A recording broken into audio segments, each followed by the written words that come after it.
Today's story is going to show that even if you hear something alarming outside, you should probably stay inside and keep your doors locked. Back in 2020, a young man that we're going to call Mike was living in a pretty rough neighborhood. Now, nothing ever happened to him personally that was a pretty bad incident, but there were gunshots and people's houses and cars being broke into throughout his neighborhood. Mike was a pretty anxious person, so he would always be pacing around or walking or just doing something constantly.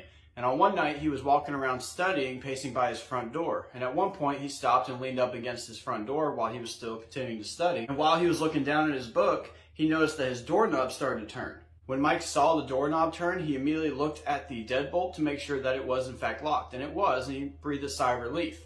However, he still would look through the peephole. When he looked through the peephole, he didn't see anyone out there. There's absolutely nothing. He thought to himself, is there a ghost trying to break my house? What is going on? Right after he thought this, he put a little more logic into what was going on and thought, you know what, whoever it was, maybe they went around back. And he quickly ran to his back door, made sure it was locked, and he looked out a few of the windows to make sure there's nobody out there. After he ensured the back door was locked and there was nobody in his backyard, he walked back towards the front door. And on his way there, he looked down at his dog that had a really concerned look in its eyes. After he got back to his front door, he looked through the peephole again to ensure that there was nobody actually out there. And while he was looking through it, he heard 3 small knocks on his door, and he jumped back.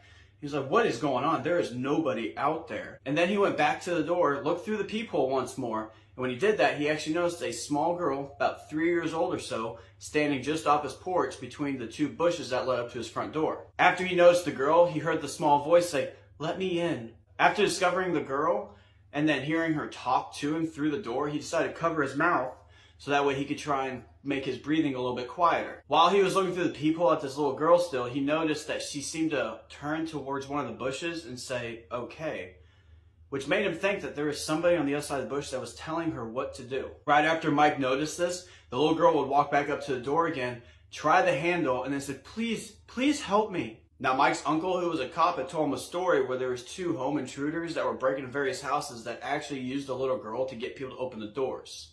So he knew better than to open this door regardless of what she said. Now, Mike, completely unsure of what was about to happen. He didn't know if they were just going to force their way in. He didn't know what was going to happen. So he called the cops, he gave them their address, and they asked him to stay on the line, and he did. Right after the cops asked Mike to stay on the line till somebody arrived, he noticed a shadow came out from behind one of the bushes, grabbed the little girl, and just walked off. The cops did show up, but because of the lack of a description, nobody was ever found. The little girl was never located either.